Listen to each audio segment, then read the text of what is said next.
दोस्तों, के exam point में आपका स्वागत है। कैसे हैं आप सभी? उम्मीद है आप सभी सही होंगे और आपकी यूपी पीसीएल टीजी2 की तैयारी अच्छी चल रही होगी। दोस्तों, यूपी पीसीएल टीजी2 की परीक्षा को ध्यान में रखते हुए हमने इलेक्ट्रीशियन थ्योरी से कुछ महत्वपूर्ण प्रश्न स्टार्ट किए हैं, जो कि दोस्तों ये प्रश्न यूथ कंपटीशन के बुक से लिए गए हैं। दोस्तों, अभी तक हमने डीसी जनरेटर, डीसी मोटर और 3 फेज इंडक्शन मोटर और सिंगल फेज इंडक्शन मोटर के पार्ट अपलोड किया है। अगर आपने नहीं देखा है तो प्लीज़ प्लेलिस्ट ज़रूर चेक करें और वहां से ज़रूर देखें। ये आपकी परीक्षा के लिए अति महत्वपूर्ण प्रश्न साबित होंगे। चलिए, अगर आपका कोई भी टेक्निकल एग्ज़ाम हो, जैसे कि डीआरडीओ है, यूपीआरवीएनएल है, और कोई भी एग्ज़ाम हो जैसे एनएफएल, एनएफसी, ये सारी वैकेंसी आती हैं, उनमें ये अति महत्वपूर्ण साबित होंगे प्रश्न। चलिए शुरुआत करते हैं आपका ज़्यादा टाइम न लेते हुए। दोस्तों, कल हमारा चैप्टर है अल्टरनेटर था, जिसका हम 58 प्रश्न करवा दिए हैं और आज 59 प्रश्न से करवाने जा रहे हैं। चलिए प्रश्नों को शुरू करते हैं। एक अल्टरनेटर का वोल्टेज विनियमन कम होता है जब लोड सर्किट में डेड डैश होता है। राइट आंसर दोस्तों ऑप्शन नंबर डी, घटता हुआ पावर फैक्टर, इसका सही उत्तर होगा। दोस्तों, इसका डिस्क्रिप्शन आप खुद से चेक करें, जो कि यहाँ पर फार्मूला दिया हुआ है। वोल्टता नियमन और बराबर no load minus full load upon full load गुणे 100, इसका फार्मूला है। अगले प्रश्न पर चलते हैं, जो कि हमारा अगला प्रश्न है। निम्नलिखित में से कौन सी गैस इंसुलेटर बड़ी विद्युत मशीनों में शीतलक के रूप में उपयोग किया जाता है? Right answer hydrogen. अगले प्रश्न पर चलते हैं, जो कि हमारा अगला प्रश्न है। यहाँ पर देख सकते हैं आप दोस्तों, अधिक जानकारी के लिए आप डिस्क्रिप्शन खुद से चेक कर सकते हैं। एक नो लोड स्थिति में एक अल्टरनेटर द्वारा उत्पन्न ईएमएफ उसके डेड डैश के बराबर होता है। Right answer option number D, terminal voltage के बराबर। अगले प्रश्न पर चलते हैं दोस्तों, यहाँ पर आप देख सकते हैं इसका संबंध कैसे दिया गया है। अगला प्रश्न है, यदि अल्टरनेटर यंत्र एक उच्च घूर्णन वाला आर्मेचर है और 3 फेज स्टार आपूर्ति से जुड़ा है, तो उसमें कितने स्लिप रिंग होंगे? राइट आंसर 4 होंगे। अगले प्रश्न पर चलते हैं, जो कि हमारा अगला प्रश्न है। घूर्णन की एक निश्चित गति पर एक अल्टरनेटर यंत्र द्वारा उत्पन्न ईएमएफ की आवृत्ति डेड डैश की संख्या पर निर्भर करती है। राइट आंसर पोल्स की संख्या पर। अगले प्रश्न पर चलते हैं, जो कि हमारा अगला प्रश्न है। निम्नलिखित भागों में से कौन सा भाग पोल कोर को यांत्रिक आधार देता है और चुंबकीय धारा को एक भाग के रूप में कार्य करता है?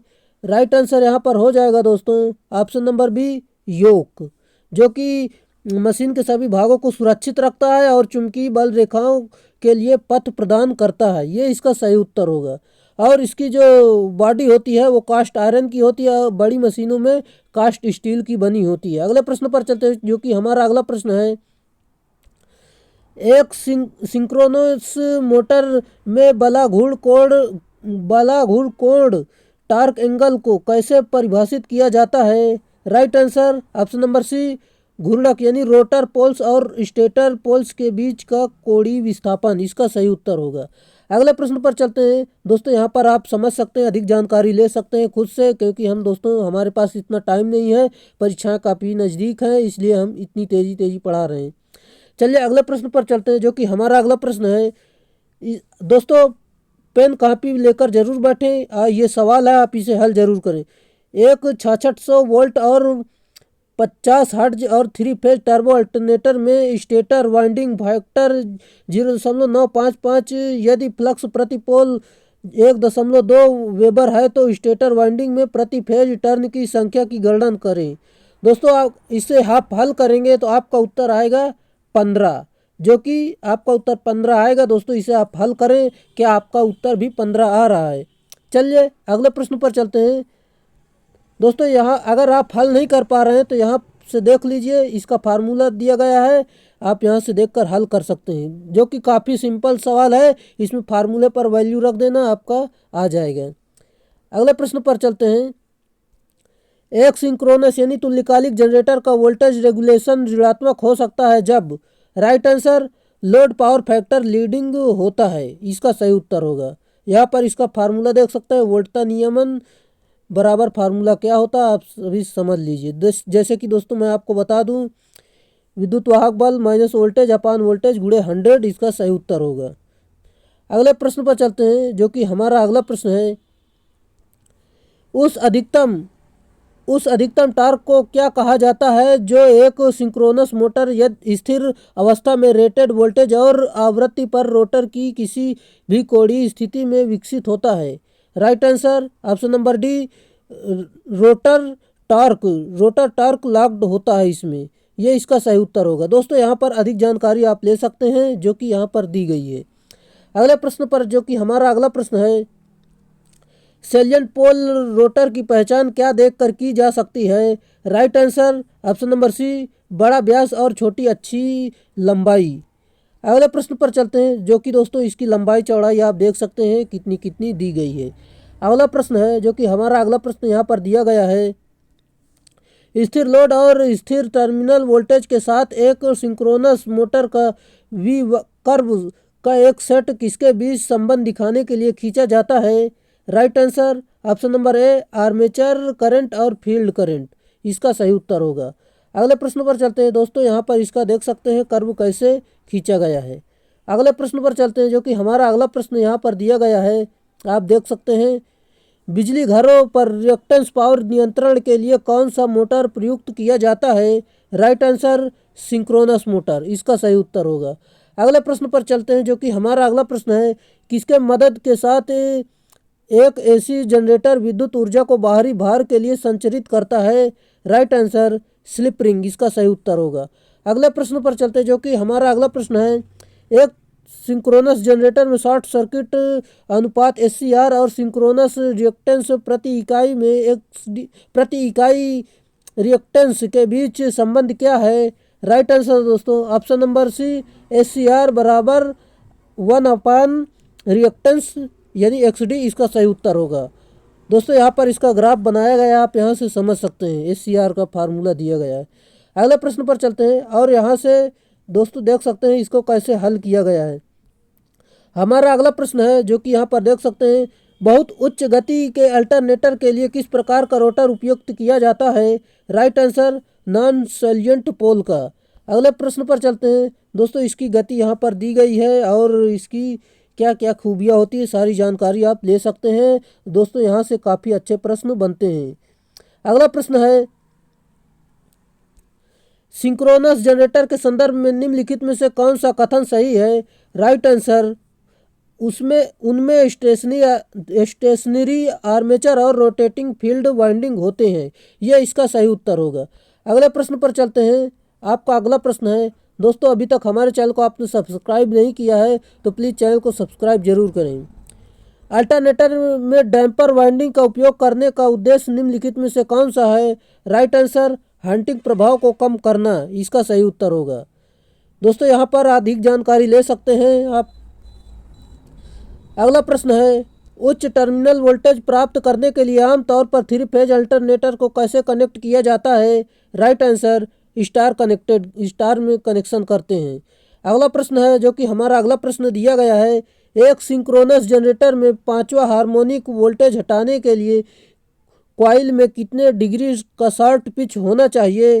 राइट आंसर दोस्तों इसका ऑप्शन नंबर सी सही उत्तर हो जाएगा, जो कि 36 डिग्री इलेक्ट्रिकल होना चाहिए।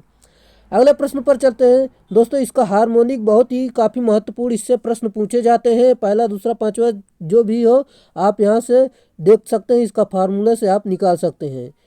अगले प्रश्न पर चलते हैं, जो कि हमारा अगला प्रश्न यहाँ पर दिया गया है, जब एक शहर से दूर कोई क्षेत्र यानी बाहरी इलाका रिसीविंग स्टेशनों से लाइनों द्वारा जोड़ा जाता है तो उसे क्या कहते हैं। राइट आंसर सेकेंडरी ट्रांसमिशन, इसका सही उत्तर होगा। अगले प्रश्न पर चलते हैं, हमारा अगला प्रश्न है, यहाँ पर देख सकते हैं, उच्च गति के सिंक्रोनस जनरेटर में निम्नलिखित में से किस प्राइम मूवर्स का इस्तेमाल किया जाता है। राइट आंसर स्टीम टरबाइन, इसका सही उत्तर होगा। अगले प्रश्न पर चलते हैं, जो कि हमारा अगला प्रश्न यहाँ पर दिया गया है, आप देख सकते हैं 50 hertz hydro electric power plant में 4 पोल अल्टरनेटर की रोटर गति कितनी होती है? Right answer 1500 RPM. आप इसे हल करेंगे, काफ़ी इजी सवाल है। अगले प्रश्न पर चलते हैं, जो कि आपका अगला प्रश्न दिया गया है, एक्साइटेशन बदल कर सिंक्रोनस मोटर को विभिन्न पावर फैक्टर पर संचालित किया जा सकता है। ओवर एक्साइटेड सिंक्रोनस मोटर निम्न में से किस पर संचालित करते हैं? Right answer option number C, leading power factor पर। अगले प्रश्न पर चलते हैं, जो कि हमारा अगला प्रश्न है, सिंक्रोनस मोटर में हंटिंग का क्या कारण होता है? राइट आंसर ऑप्शन नंबर ए, लोड में अचानक परिवर्तन इसका सही उत्तर होगा। अगले प्रश्न पर चलते हैं, अल्टरनेटर में स्टेटर कोर किससे बना होता है? इसका सही उत्तर हो जाएगा दोस्तों, सिलिकॉन स्टील का बना होता है।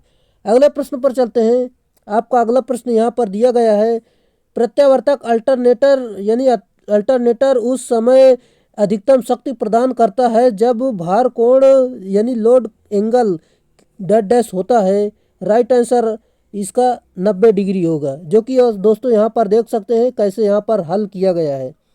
अगले प्रश्न पर चलते हैं, जो कि हमारा अगला प्रश्न है, क्या होता है जब एक अल्टरनेटर को अति उत्तेजित कहा जाता है? Right answer option number C, पश्चगामी शक्ति गुणक इसका सही उत्तर होगा। अगले प्रश्न पर चलते हैं, डीजल जनरेटर की ओवर स्पीड से प्रोटेक्शन की जाती है। राइट आंसर गवर्नर इसका सही उत्तर होगा। अगले प्रश्न पर चलते हैं, जो कि हमारा अगला प्रश्न है, यहाँ पर देख सकते हैं एक प्रत्यावर्तक को सिंक्रोनाइज करने की 2 विधियाँ हैं। दोस्तों इसका सही उत्तर जो कि हो जाएगा सिंक्रोनोस्कोप लैंप विधि और सिंक्रोनोस्कोप, इसकी 2 विधियाँ होती हैं। यहाँ पर इसका फिगर द्वारा समझाया गया है, आप यहाँ पर देख सकते हैं अल्टरनेटर तुल्यकालिक विधि जो कि लैंप विधि, सिंक्रोनोस्कोप विधि और इसके भी पार्ट होते हैं।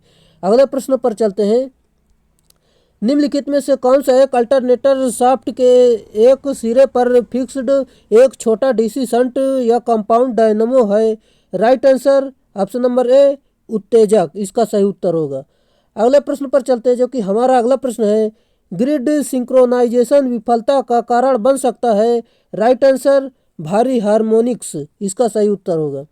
अगले प्रश्न पर चलते हैं, जो कि हमारा अगला प्रश्न है, मान लें कि 2 प्रत्यावर्तित अल्टरनेटर समांतर पैरेलल में चल रहे हैं, तो अगर पर्याय क्रमिक अल्टरनेटर में उत्तेजन एक्साइटेशन बदल दिया जाए तो इसका सही उत्तर क्या होगा? दोस्तों इसका जो सही उत्तर होगा ऑप्शन नंबर बी, जो कि बिजली का कारक बदल जाएगा, इसका जो सही उत्तर होगा। अगले प्रश्न पर चलते हैं, जो कि हमारा अगला प्रश्न है दोस्तों, यहाँ पर अधिक जानकारी ले सकते हैं, जैसे कि यहाँ पर दिए गए उत्तेजन बदलने में केवल शक्ति गुणक की ही बदलता है, क्योंकि प्रत्यावर्तन के विशिष्ट अभी भी स्थिर है। अर्धचालक का निविष्ट बढ़ाने पर प्रत्यावर्तित का सक्रिय शक्ति बढ़ जाएगा, जबकि बढ़ जाता है, जबकि अर्धचालक की गति बढ़ाते हैं तो प्रत्यावर्तित की आवृत्ति बदल जाएगी। ये इसका दोस्तों ऑप्शन नंबर बी उसका सही उत्तर था। अगला प्रश्न है, डीजल जनरेटर की ओवर स्पीड से सुरक्षा किसके द्वारा की जाती है? Right answer governor. अगले प्रश्न पर चलते हैं, जो कि हमारा अगला प्रश्न है, निम्नलिखित में से किस वजह से तुल्यकालन की ब्राइट लैंप विधि को डार्क लैंप विधि पर वरीयता दी जाती है? राइट आंसर तीक्ष्ण तथा एकदम सटीक तुल्यकालन इसका सही उत्तर होगा।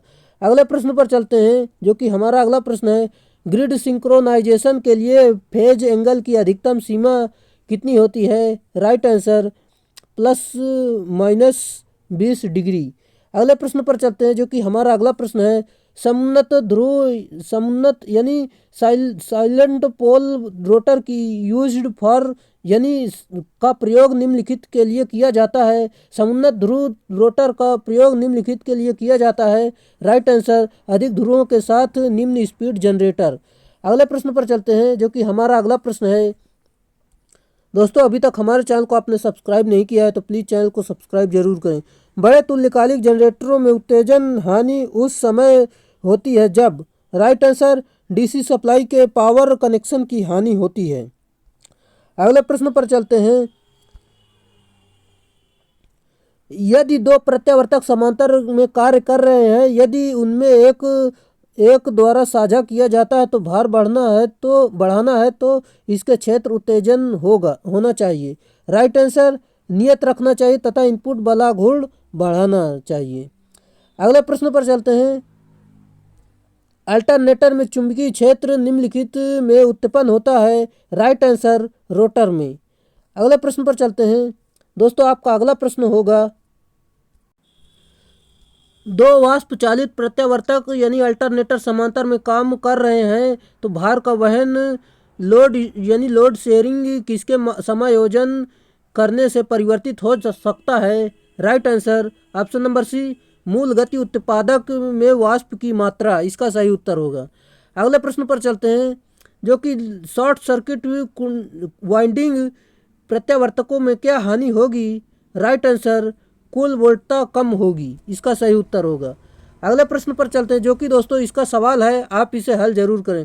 8 पोल और प्रत्यावर्तक 375 आरपीएम यानी अल्टरनेटर 375 आरपीएम पर घूम रहा है। यदि पोलों की संख्या 2 गुनी कर दी जाए तो नवीन आवृत्ति कितनी होगी। दोस्तों इसे हल करेंगे तो आपका उत्तर आएगा 50 हर्ट्ज, जो कि देख सकते हैं। अगर आप इसे नहीं हल कर पा रहे हैं तो इसे जरूर देखें।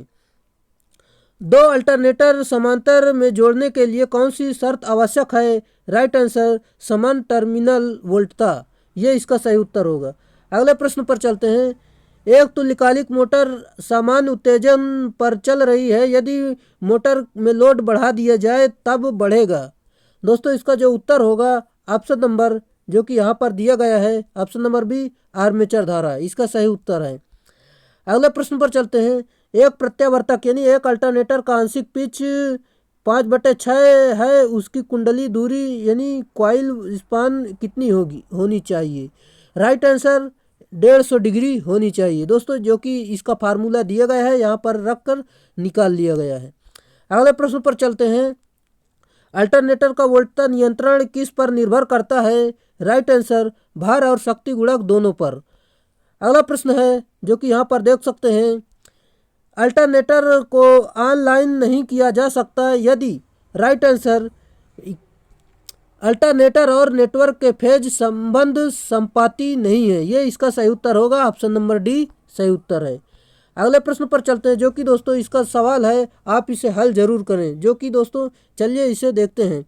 एक हाइड्रो अल्टरनेटर के 20 पोल हैं और 3300 आरपीएम पर घूम रहा है, घूर्णन करता है, तो इसकी आवृत्ति क्या होगी। दोस्तों इसे हल करेंगे।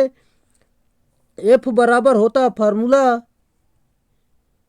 100 एन बराबर 120 एफ अपान पी। 120 एफ अपान पी यहाँ पर आप फार्मूले पर रखेंगे तो आपका जैसे कि 120 हो गया वो, और हमें आवृत्ति निकालना, एफ उसी तरह रख देंगे। और कहाँ पर पोल कितने दिया है 20, और यहाँ पर कितने हैं 3300। इसे हल करेंगे दोस्तों, इसे काट देंगे, यहाँ 6 बचेगा, 6 से इसे भाग दे देंगे, 6 पंचे 30, 5 फिर 3 बचेगा तो ये 30 हो जाएगा, 6 पंचे 30, 550। यहाँ पर आपका answer option number C 550 hertz आ जाएगा, जो कि सही उत्तर है। अगले प्रश्न पर चलते हैं, जो कि हमारा अगला प्रश्न है। दोस्तों जैसे कि यहाँ पर हल करके बताया गया है, आप यहाँ से समझ सकते हैं, मैंने अभी आपको समझा दिया। अगला प्रश्न है, एक अल्टरनेटर की चाल जब 3600 आरपीएम को कम करके 1800 आरपीएम पर कर दी जाती है तब अल्टरनेटर का विद्युत वाहक बल लगभग कितना हो जाएगा। राइट आंसर आधा हो जाएगा। दोस्तों आपकी परीक्षाएं काफ़ी नज़दीक आ रही हैं, आप तैयारी में एकदम से लग जाइए, क्योंकि डीआरडीओ भी नज़दीक है और यूपीपीसीएल टीजीटी है। दोस्तों अगर इस बार आप नहीं लगते हैं तो आपकी लगभग कई साल में वैकेंसियाँ आती है, जो कि आप कोई भी ओवर एज हो जाएगा, कोई भी उस वैकेंसी के लिए, मान लो कुछ लोग उस वैकेंसी के लिए लायक ही नहीं रहेंगे, कुछ लोग दूसरा धंधा पकड़ लेंगे, क्योंकि दोस्तों घर वाले आपको कब तक बैठा कर खिलाते रहेंगे, वो भी कहेंगे कि नहीं जाओ अब कुछ कमाओ धमाओ, हमारे लिए कुछ करो। कुछ लोग दोस्तों इतने मान लो पैसों की आर्थिक इतनी स्थिति खराब होती है कि उनको कमाना ही पड़ता है। इसलिए आप दोस्तों 2 से 3 महीने इतना मेहनत कर लो, इतना मेहनत कर लो कि ये सब आपको सुनना ही ना पड़े। चलिए खैर, परीक्षाएं काफ़ी नज़दीक है, इसलिए हम इतनी तेज़ी तेज़ी पढ़ा रहे हैं। अगर इसमें टाइम होता तो हम मान लो इसके एक एक डिटेल इससे समझा दिया जाता। चलिए अगला प्रश्न है, जो कि हमारा अगला प्रश्न यहाँ पर दिया गया है। उच्च केवीए वाले अल्टरनेटर को ठंडा करने का काम आता है। राइट आंसर हाइड्रोजन कूलिंग इसका सही उत्तर है।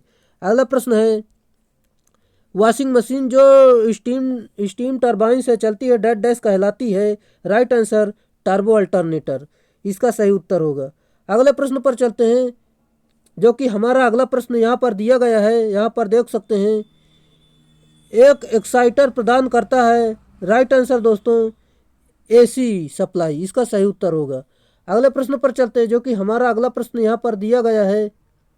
दोस्तों एक्साइटर जो होता है वो डीसी सप्लाई प्रदान करता है। यहाँ पर देख सकते हैं डीसी सप्लाई, सॉरी दोस्तों डीसी सप्लाई होगा।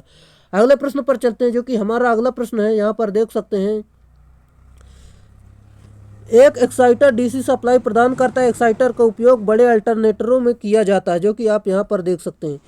स्लिप रिंग एवं ब्रश अल्टरनेटर में किसे जोड़ने के लिए प्रयुक्त होता है। राइट आंसर बाहरी सर्किट को क्षेत्र वाइंडिंग से। अगला प्रश्न पर चलते हैं, जो कि हमारा अगला प्रश्न है, किसी अल्टरनेटर की ईएमएफ बढ़ानी हो तो। Right answer option number a field को रेगुलेट करके फ्लक्स को बढ़ाते हैं। अगले प्रश्न पर चलते हैं, जो कि दोस्तों सवाल है जो कि मैंने अभी बताया था। ये दूसरा सवाल है, जब आर्मेचर चालकों की संख्या 84 तथा पोलों की संख्या 6 है तो पोल पिच का मान क्या होगा। दोस्तों इसमें पोल पिच फार्मूला होता है चालकों की संख्या कितनी 84 और पोल कितने 6, इसे भाग कर दोगे 6 का नम 6 और 6 को 24। दोस्तों इसका आंसर आएगा 14, जो कि निकल कर आ गया 14 होगा। अगले प्रश्न पर चलते हैं, जो कि हमारा अगला प्रश्न है, एक एसी जनरेटर में आर्मेचर का कोर बना होता है। राइट आंसर नर्म लोहे का। अगले प्रश्न पर चलते हैं, जो कि हमारा अगला प्रश्न है, बेलनाकार रोटर अल्टरनेटरों की क्षेत्रीय प्रणालियाँ डैश डैश कुंडलित होती हैं। राइट आंसर रोटर के स्लॉटों में। अगले प्रश्न पर चलते हैं, शक्ति गुणक सुधारने की विधियां हैं। राइट आंसर ये सभी हैं, जैसे कि स्थैतिक यानी स्टैटिक कैपेसिटर और सिंक्रोनस कंडेंसर और फेज एडवांसर यानी कलप अग्रकारी का प्रयोग इसमें करते हैं। अगले प्रश्न पर चलते हैं, जो कि हमारा अगला प्रश्न है, अल्टरनेटर ब्रूस निम्नलिखित पर आरोपित रहता है। राइट आंसर स्लिप रिंग पर। अगला प्रश्न है, जो कि यहाँ पर देख सकते हैं सवाल है, आप इसे हल जरूर करें, जो कि मैंने अभी एक बताया था उसी के हिसाब से है। 4 पोल 1200 आरपीएम अल्टरनेटर द्वारा उत्पादित विद्युत वाहक बल की फ्रीक्वेंसी क्या है। दोस्तों इसे हल करेंगे तो आपका उत्तर आएगा 40 हर्ट्ज। अगले प्रश्न पर चलते हैं, जो कि हमारा अगला प्रश्न यहाँ पर दिया गया है। दोस्तों अभी तक आप हमारे चैनल को सब्सक्राइब नहीं किए हैं तो प्लीज़ चैनल को सब्सक्राइब जरूर करें। जो भी नए स्टूडेंट हैं वो चैनल को सब्सक्राइब जरूर कर लें और अपने दोस्तों में लगभग 5 दोस्तों में ज़रूर शेयर करें ताकि उनको भी पता चल पाए। यहाँ पर यूथ कंपटीशन का सलूशन चल रहा है। ऐसी मशीन की स्टेटर कोड लेमिनेटेड चादर की बनाई जाती है जिससे। राइट आंसर एडी धारा क्षति घट जाएगी। अगले प्रश्न पर चलते हैं, बड़े व्यास वाला अल्टरनेटर कम घूर्णन गति पर कार्यरत है, इसका डैश डैश घूर्णन करने वाला भाग है। राइट आंसर फील्ड सेलिएंट प्रकार के रोटर सहित। अगले प्रश्न पर चलते हैं, जब कोई कुंडली चुंबकीय फ्लक्स का समकोण पर छेदन करती है तो उसमें पैदा होने वाला विद्युत वाहक बल। राइट आंसर अधिकतम होगा। अगले प्रश्न पर चलते हैं, डीसी तथा एसी जनरेटरों में एक प्रमुख समानता है कि। राइट आंसर दोनों एसी विद्युत वाहक बल पैदा करते हैं। अगला प्रश्न है, वाष्प टरबाइन चालित अल्टरनेटर को प्रायः डैश डैश घूर्णक गति पर कार्य करने योग्य बनाया जाता है। राइट आंसर उच्च पर। अगले प्रश्न पर चलते हैं, जो कि हमारा अगला प्रश्न है, बेलनाकार रोटर की तुलना में सैलिएंट पोल रोटर का क्या होगा। राइट आंसर दोस्तों आंसर बताने से पहले मैं आपको बताना चाहूँगा, अगर आपको पीडीएफ चाहिए तो प्लीज़ ये हमारा टेलीग्राम चैनल है, आप इसे सब्सक्राइब कर लें। यहीं पर आपको पीडीएफ दी जाती है, जो कि टेलीग्राम पर सर्च करेंगे के एग्ज़ाम फाइट पीडीएफ चैनल, तो इसमें पीडीएफ आपकी दी हुई है, जो कि डीसी जनरेटर और DC motor 3 phase induction motor की ऑलरेडी हमने पीडीएफ दे दी है। चलिए अगले प्रश्न पर चलते हैं दोस्तों। इसका जो आंसर हो जाएगा ऑप्शन नंबर बी, व्यास बड़ा तथा लंबाई कम होती है। इसमें बेलनाकार रोटर की तुलना में सैलिएंट पोल का व्यास बड़ा तथा लंबाई कम होती है। बेलनाकार रोटर की संरचना डीसी मशीन के आर्मेचर की तरह होती है, परंतु इसमें कोर ठोस रखी जाती है। अगला प्रश्न है, किसी अल्टरनेटर द्वारा उत्पादित विद्युत वाहक बल की आवृत्ति डैश डैश निर्भर करती है। राइट आंसर, पोल्स की संख्या तथा घूर्णन गति इस पर निर्भर करती है, जो कि दोस्तों यहाँ पर देख सकते हैं इसका संबंध किससे किससे आता है। 4 पोल अल्टरनेटर को 1500 आरपीएम पर घुमाया जाता है तो विद्युत उत्पन्न विद्युत वाहक बल का आवधिक काल होगा। राइट आंसर 20 मिली सेकेंड होगा।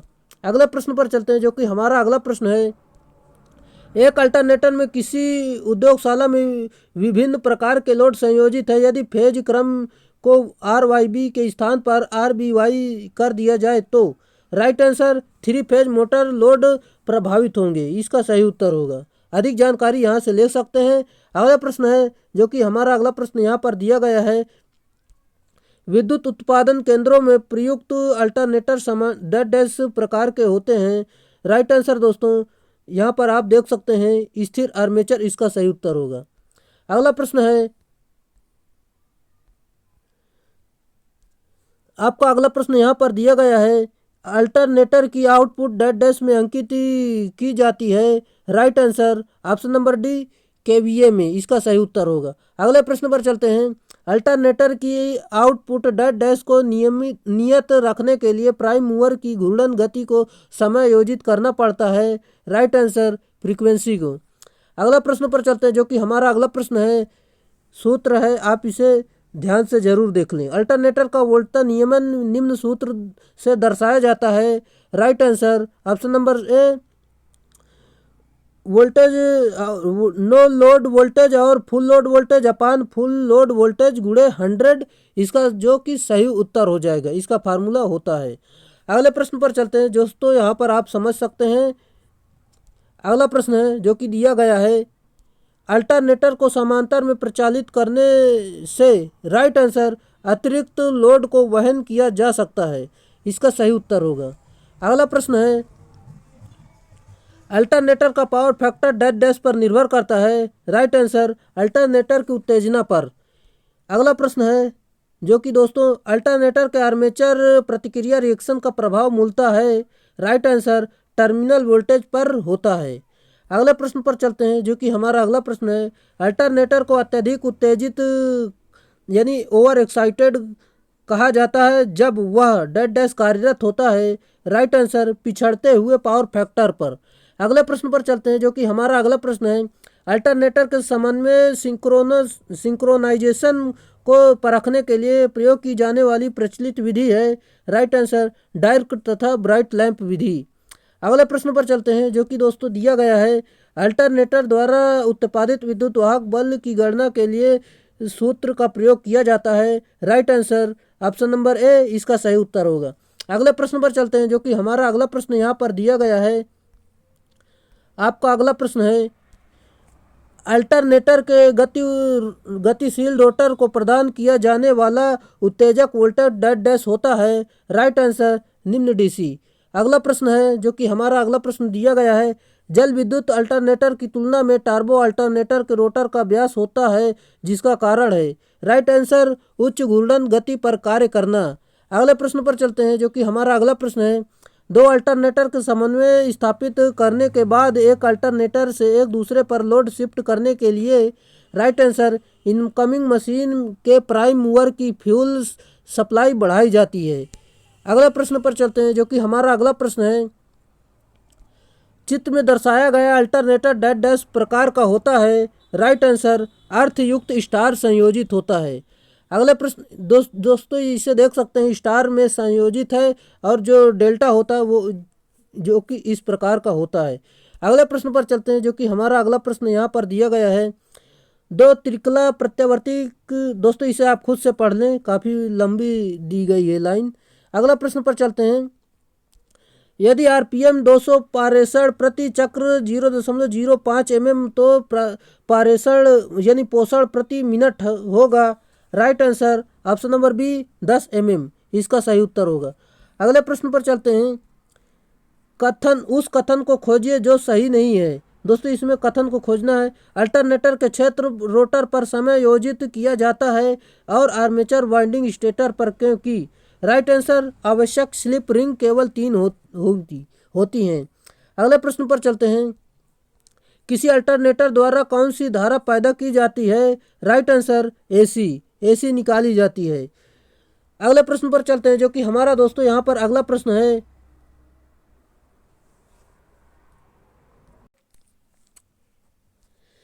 आठ पोल का एक अल्टरनेटर 375 आरपीएम स्पीड से घूम रहा है, तो अल्टरनेटर की फ्रीक्वेंसी बताइए। दोस्तों इसे हल करेंगे, काफ़ी सिंपल फार्मूला है, तो आपका आंसर निकल कर आएगा 25 आ जाएगा, जो कि देख सकते हैं। अगले प्रश्न पर चलते हैं, जो कि हमारा अगला प्रश्न यहाँ पर दिया गया है। दोस्तों अगर आप नहीं हल कर पा रहे हैं तो इसे देख लीजिए। अगला प्रश्न है, जो कि दोस्तों ये भी सवाल है, काफ़ी सिंपल सवाल है, आप इसे ज़रूर हल करें। जो कि दोस्तों इसे हम हल कर कर बता दे रहे हैं। जो कि 120 एफ कितना 1800 आरपीएम है यहाँ पर। आरपीएम यहाँ पर 1800 है और एफ निकालना यानी फ्रीक्वेंसी निकालना है अपान 4 पोल दिया है। यहाँ से 0 से 0 काट देंगे, 4 3 12 और 3 6 18 60 आ जाएगा, जो कि ऑप्शन नंबर डी आपका सही उत्तर होगा। अगले प्रश्न पर चलते हैं दोस्तों, ये भी वही सवाल है, आप इसे हल कर लेना। एक अल्टरनेटर जिसमें 8 पोल और 250 आरपीएम से चक्कर लगाता है, तो उसकी आवृत्ति क्या होगी। Right answer option number D इतना निकल कर आएगा 16 सही 2/3 हर्ट्ज निकल कर आ जाएगी। अगले प्रश्न पर चलते हैं। अल्टरनेटिंग करंट में राइट आंसर करंट की दिशा और परिमाण समय के साथ बदलते हैं। अगले प्रश्न पर चलते हैं, जो कि हमारा अगला प्रश्न है। आउटपुट वोल्टेज में सबसे बड़ी गिरावट एक अल्टरनेटर के किस लोड पर पूरा भाग लेने पर परिणाम स्वरूप होगी। Right answer option number B LPF inductive इसका सही उत्तर होगा। दोस्तों यही थे 150 प्रश्न, जो कि दोस्तों अल्टरनेटर के यूथ कंपटीशन के बुक में दिए गए थे। यहाँ से दोस्तों लगभग सारे कॉन्सेप्ट आपके क्लियर हो जाएंगे। अगर इससे पूरा आप 1 से 2 बार देख लेते हैं तो आपके पूरे डीसी मतलब अल्टरनेटर के पूरे कॉन्सेप्ट यहीं से क्लियर हो जाएंगे। लगभग पूरे सवाल यहीं से भी मिल जाएंगे, क्योंकि दोस्तों जो कि अभी तक जो परीक्षाओं में पूछे गए प्रश्न हैं सभी इसमें इंक्लूड किए गए हैं। इससे लगभग बाहर प्रश्न नहीं जाना चाहिए। यहीं पर इसी आधारित पर आपके प्रश्न बनेंगे, जो कि यूपीपीसीएल TG2 कोई भी टेक्निकल एग्ज़ाम हो सभी के लिए महत्वपूर्ण साबित होंगे। दोस्तों आपकी परीक्षाएं काफ़ी नज़दीक हैं और अपनी तैयारी को इतना मजबूत कर दो कि आपकी एक सीट पक्की हो जाए। चलिए दोस्तों आज के लिए इतना ही रहेगा, फिर मिलेंगे नेक्स्ट वीडियो में नेक्स्ट टॉपिक के साथ, जो कि दोस्तों कल हमारा टॉपिक होगा तुल्यकालिक मोटर यानी सिंक्रोनस मोटर पर कल हमारा टॉपिक रहेगा। दोस्तों कल ज़रूर आइएगा। जो कि आज के लिए इतना ही, फिर मिलेंगे नेक्स्ट वीडियो में, तब तक के लिए बाय।